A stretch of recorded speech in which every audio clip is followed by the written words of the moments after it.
Com és ben sabut, a partir d'abolir el Regne de València l'any 1707 i fer que l'única llengua oficial sigui el castellà, això ha tingut conseqüència en una part dels topònims valencians que s'han deformat. I a partir d'això és natural que quan hi ha una recuperació de l'autogovern històric que hi hagi la voluntat de dignificar la toponímia valenciana. Això és una cosa simple, clara i que ningú que respecta les persones i els pobles pot estar en contra. Des de l'any 1979, en què comença a governar el PSOE en l'Ajuntament de València, fins a l'any 1991, que és l'últim any, no hi ha cap intent d'adaptar el nom de València a la normativa lingüística valenciana. En l'any 1991 comença a governar el Partit Popular i arriba fins a l'any 2015, 25 anys. En aquests 25 anys el Partit Popular no fa tampoc cap intent d'adaptar el nom de la ciutat de València a la normativa lingüística valenciana.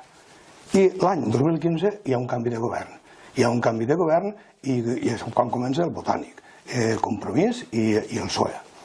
El dia 31 de març del 2016 el govern de l'Ajuntament de València comença els tràmits per a adaptar el nom a la normativa lingüística valenciana. Però no es basa en cap estudi, sinó en els dos detalls que diré ara. Primer detall, diuen que el logotip de l'Ajuntament de València que tenia un accent obert, però no diuen que aquest logotip que ha anat variant. L'any 1986, governant el PSOE en l'Ajuntament de València, li fica l'accent obert, però l'any 1993, governant el PP, li lleva l'accent. Per tant, això no és una raó objectiva. I el segon detall en què es basen és que el corpus toponímic valencià té l'accent obert, però el corpus toponímic valencià no té força legal. Per tant, tu, si vols canviar, si vols adaptar el nom de València a la normativa lingüística valenciana, cosa que no s'havia de fer durant 30 o 40 anys, fes tot el dret, però ho has de fer bé.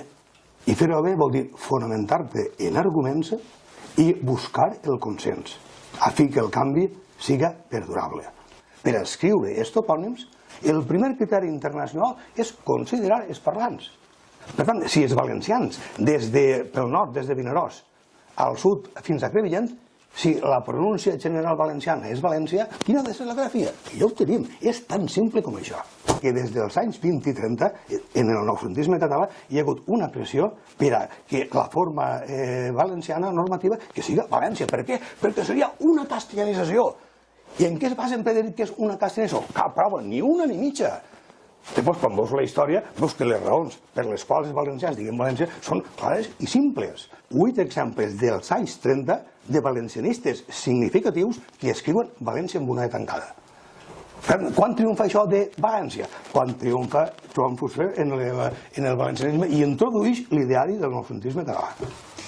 És un topònim i els topònims no segueixen les regles fonètiques dels noms comuns de la llengua. En la segona meitat dels anys 70 jo em vaig fer membre del Partit Socialista d'Alliberament Nacional dels Països Catalans, el PSAN, és conegut com el PSAN.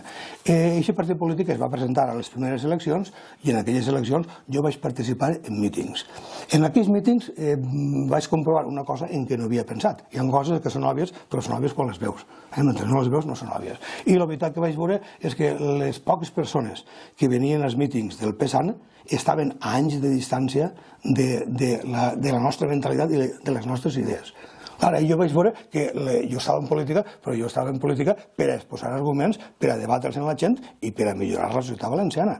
Si resulta que els que venien allí no ens feien cas perquè es veien a llum, què passava? Que el camí en què estàvem s'havia fet sense comptar en les persones. En definitiva, estàvem en un camí essencialista. I davant d'això, què vaig fer? Eiximent del PSAN. Me'n vaig llegir del PSAN i al cap de 2 o 3 anys començà a formar-se la Unitat del Poble Valencià. La Unitat del Poble Valencià es va formar unint-se uns quants partits polítics i, sobretot, formant molts col·lectius locals. Jo vaig contribuir a formar d'una forma decisiva el col·lectiu local de Silla, de la UPB. I en la UPB jo crec que dec haver estat com a mínim 25 o 30 anys, fins a l'any 2010. Jo he estat primer a la UPB, després va canviar de nom i vaig estar en el bloc. L'any 2010 em vaig llegir del bloc. Em vaig llegir del bloc per què? Perquè vaig veure que el bloc d'aquella època supeditava el valencianisme a ser d'esquerres. Per a mi una persona que és valencianista en primer lloc.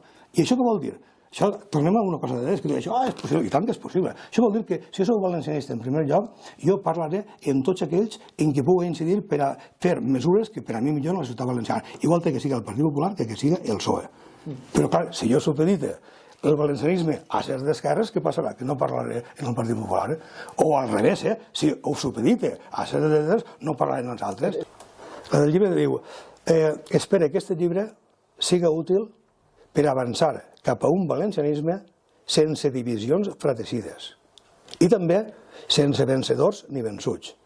Seria beneficiós per al conjunt del poble valencià des de Vinaròs a Oriola passant per Requena.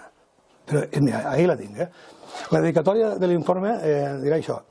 A tots aquells que abans de redactar aquest treball ja estaven en contra i elaborat i publicat no el llegiran però seguiran en contra. A mi em recorden els ignorants, sectaris i dogmàtics de la cançó de Raimon, que ja ho sap tot, que no vingui a escoltar-me.